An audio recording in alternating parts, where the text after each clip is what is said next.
Assalamualaikum warahmatullahi wabarakatuh. Sobat Fuadi rahimakumullah. Alhamdulillah kita berjumpa kembali di channel Ngaji Fuadi. Kali ini kita melanjutkan video kita beberapa waktu yang lalu. Kita bahas tentang aerodinamika di dalam Al-Quran. Kali ini kita akan membahas tentang astronomi di dalam Al-Quran. Mari kita kaji surat Yunus ayat ke-5. Sebelum kita masuk kajian, Sobat Fuadi yang belum memiliki mushaf Quran Al-Fuadi, silakan untuk mendapatkannya melalui link yang sudah kami sertakan di kolom deskripsi. Jadi sekali lagi Sobat Fuadi yang belum memiliki mushaf Quran Al-Fuadi, untuk bersama-sama kita mengkaji ayat demi ayat, silakan miliki mushaf ini di link yang telah kami sertakan di kolom deskripsi. Jangan berlama-lama, mari ngaji Fuadi.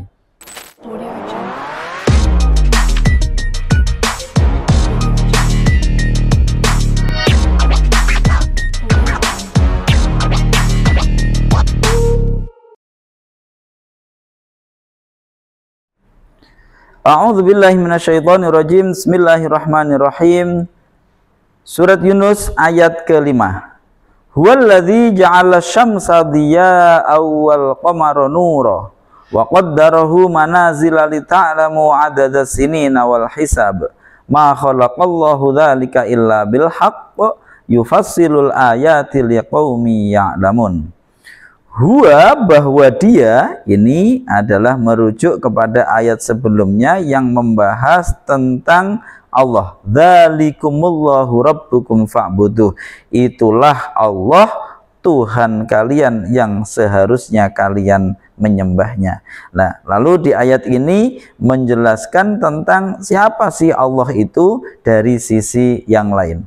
Huwa, bahwa dia Allah adalah alladzi dzat, ja'ala yang telah menjadikan siapa dia, alladzi asyamsa pada matahari, menjadikan diya'an pada yang bersinar. Kita ulangi, huwa, bahwa dia Allah adalah alladzi dzat, ja'ala yang telah menjadikan siapa dia, alladzi asyamsa pada matahari, menjadikan diya'an pada yang bersinar, wal qamara dan bulan, nuron yang bercahaya, wa qaddarahu dan telah menetapkan siapa dia, alladzi hu padanya qamar, manazila pada tempat-tempat beredar, lita'lamu agar mengetahui siapa kalian, adada sinina pada bilangan tahun-tahun, wal hisaba dan perhitungan waktu maksudnya. Ma khalaqa, tidaklah menjadikan siapa Allahu Allah, dzalika pada yang demikian itu, illa bil haqqi kecuali dengan hak. Yufassilu menjelaskan siapa dia Allah, al ayati pada ayat-ayatnya, liqaumin kepada kaum, ya'lamuna yang mengetahui siapa mereka kaum. Sobat Fuadi rahimakumullah, jika kita terjemah kata per kata, dia Allah itu adalah zat yang ia telah menjadikan matahari menjadi yang bersinar dan menjadikan bulan sebagai yang bercahaya. Wa qaddarahu manazila lita'lamu 'adada sinina wal hisab, dan dia Allah itu telah menetapkan pada bulan itu tempat-tempat beredar agar kalian mengetahui bilangan tahun-tahun dan perhitungan waktu. Ma khalaqallahu dzalika illa bil haqq, Allah tidaklah menciptakan yang demikian itu kecuali dengan hak. Yufassilul ayati liqaumin ya'lamun, ia menjelaskan ayat-ayatnya kepada kaum yang mereka mengetahui.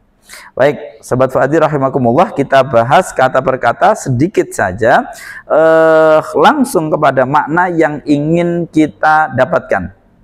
Jadi pada pertemuan kali ini kita tidak akan membahas benar-benar dari sisi nahwu kata per katanya. Kita akan fokus kepada kalimat-kalimat yang penting. Untuk yang lain kita bahas secara selewat saja, secara cepat, karena kita akan fokus kepada pesan yang dimaksud oleh ayat ini. Jadi kita akan fokus pada beberapa katanya.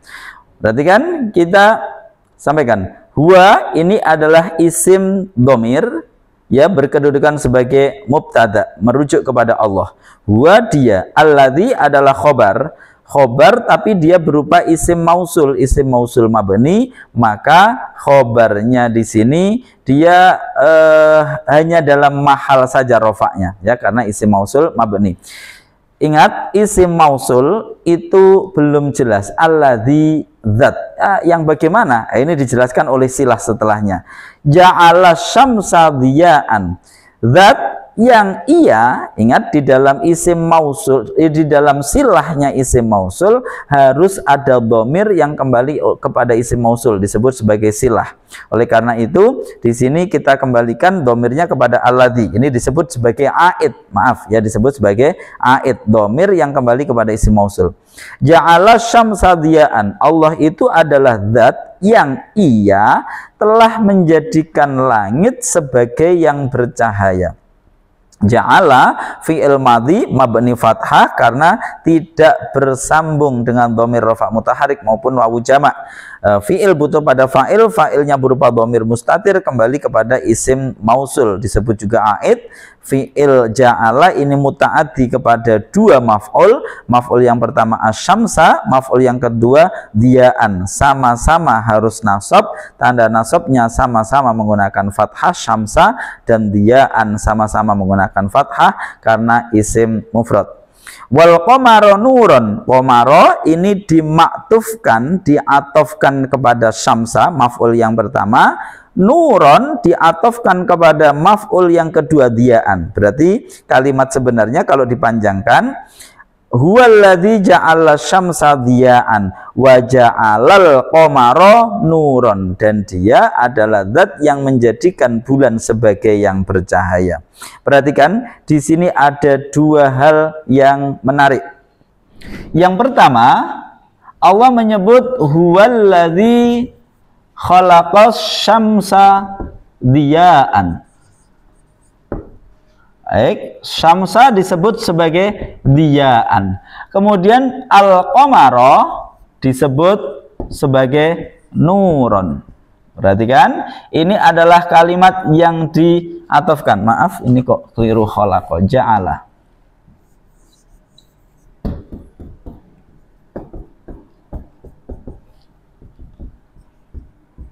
Perhatikan, ini ayat ini turun 14 abad yang lalu, tapi sudah disebut, Allah sudah membedakan dalam ayat ini antara matahari dan rembulan. Asyamsa disebut sebagai diya'an, ya. Asyamsa disebut sebagai diya'an yang bersinar, atau apalah bahasa Indonesianya yang tepat. Yang jelas, bau ini nanti mengindikasikan bahwa dia memiliki cahaya, ya, dia adalah sumber cahaya, kemudian dia memiliki efek panas, ya. Jadi kalimat diya'an dalam bahasa Arab bermakna sesuatu yang merupakan sumber cahaya, sinarnya itu sumbernya dari sini, kemudian dia ada unsur panas. Tapi ketika Allah menyebut al-qamara, rembulan, itu dikatakan sebagai nur, hanya memiliki cahaya saja, bercahaya. Nur itu adalah cahaya, ya, bercahaya. Ini mengindikasikan bahwasanya, yang pertama, apa yang bisa kita ambil, bahwasanya sinar rembulan itu adem, dingin, tidak menimbulkan efek panas, sedangkan sinar matahari menimbulkan efek panas.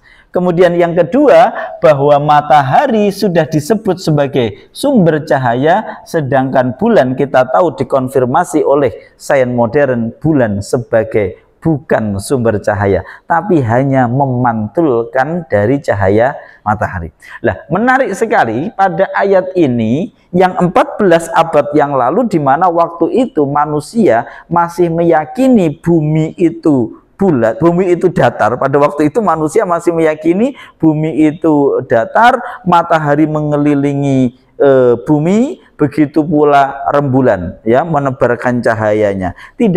Belum ada istilah bahwasanya rembulan itu memantulkan cahaya matahari. Pada saat itu belum. Tapi Al-Qur'an sudah membedakannya, membuat suatu redaksi yang berbeda. Huwaladzi, dia Allah itu adalah zat yang menjadikan matahari diyaan sebagai sesuatu yang merupakan sumber cahaya dan memiliki sumber panas. Sedangkan al-qamara dijadikan oleh Allah sebagai nur, sebagai sesuatu yang bercahaya, tidak merupakan sumber dari cahaya, tapi ternyata sains modern mengkonfirmasi ia hanya memantulkan. Sobat Fuadi rahimakumullah. Lalu apa hal lain yang bisa kita ambil dari ayat ini? Kita lanjutkan.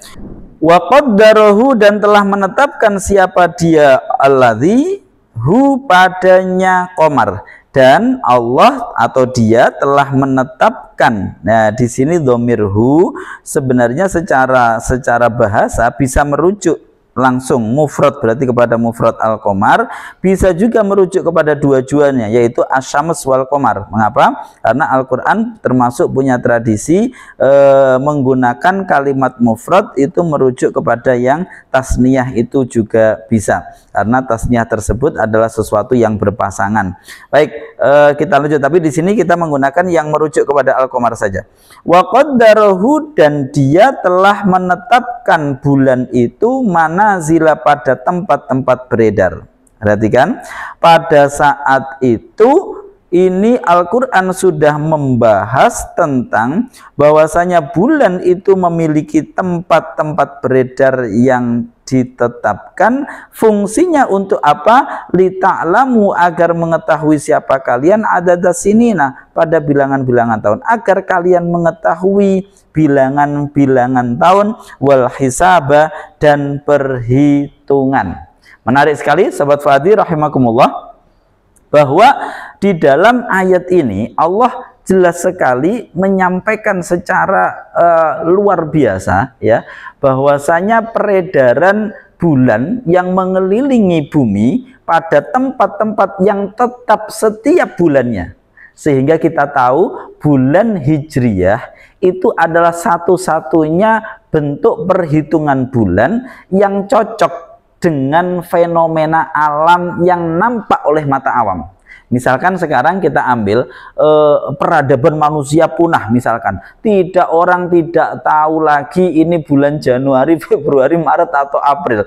Itu orang benar-benar tidak tahu, tidak bisa menetapkan ini sedang tanggal berapa. Ya, misalkan kita bangun tidur sekarang, kita bangun tidur ya benar-benar di tempat yang kosong sama sekali, maka ketika itu kita akan kesulitan ini tanggal berapa. Kalau kita tidak punya tradisi awalnya bagaimana, kita tidak tahu. Tapi bulan Hijriyah yang ditetapkan menggunakan bulan, itu orang awam pun akan tahu dengan cara apa? Melihat bulan. Nah, dengan melihat bulan kelihatan, oh ini bulan purnama, berarti tanggal 15. Oh ini bulan terbenam, ini berarti habis bulan. Pertama bulan muncul itu adalah tanggal 1. Sehingga kita tahu di zaman Rasulullah, masyarakat pada waktu itu belum mengenal kalender.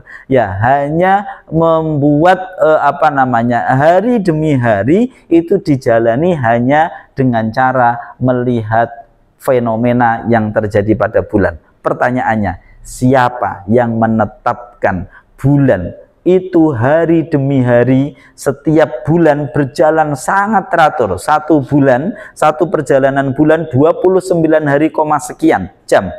Itu teratur setiap bulan. Siapa yang menetapkan itu? Apakah ia berjalan dengan sendirinya? Apakah itu sesuatu yang kebetulan?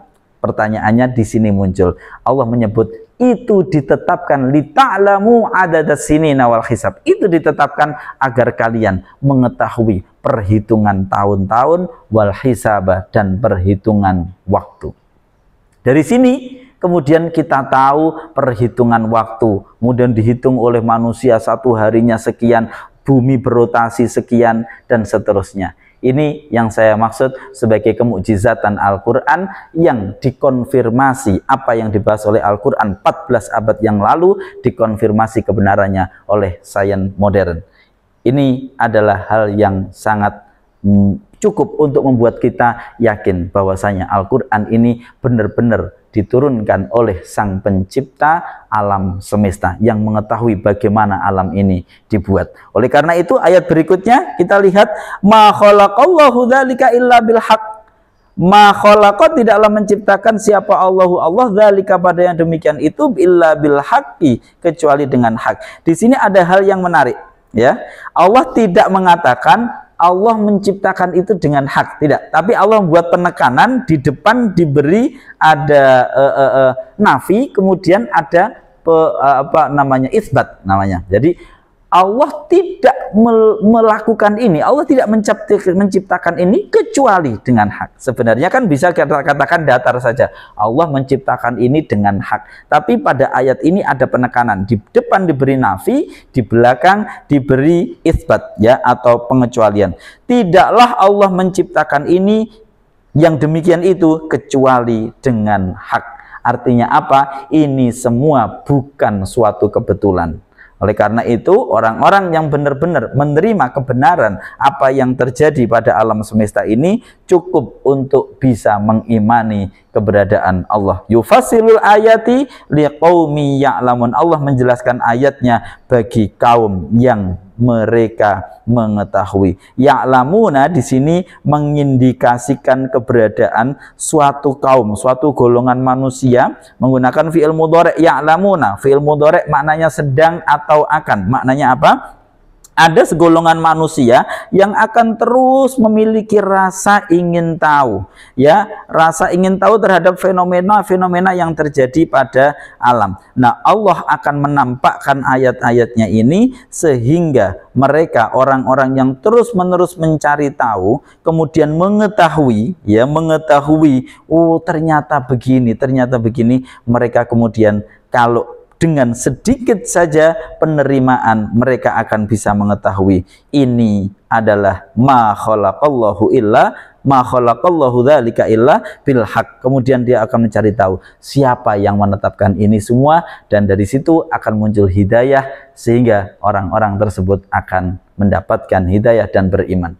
Sobat Fuadi rahimakumullah, ini adalah Al-Quran, maka kita sebagai seorang muslim sudah seharusnya kita mengimani Al-Quran, dan ketika ayat-ayatnya ini membawa kebenaran, pertanyaannya bagaimana sikap kita terhadap perintah-perintah ataupun larangan, nasihat-nasihat yang ada dalam Al-Quran. Ketika Al-Quran sudah memiliki satu bukti-bukti yang nyata yang membuat kita kemudian harus, iya, ini adalah sesuatu yang berasal dari Tuhan, bukankah sudah seharusnya kita pun mengiyakan terhadap perintah-perintah, nasihat maupun larangannya. Demikian, saya Muhammad Wahyudi. Semoga apa yang kita bahas pada video kali ini bermanfaat, dan jika video ini bermanfaat, silahkan untuk di-share, dibagikan kepada teman saudara yang membutuhkan. Terima kasih.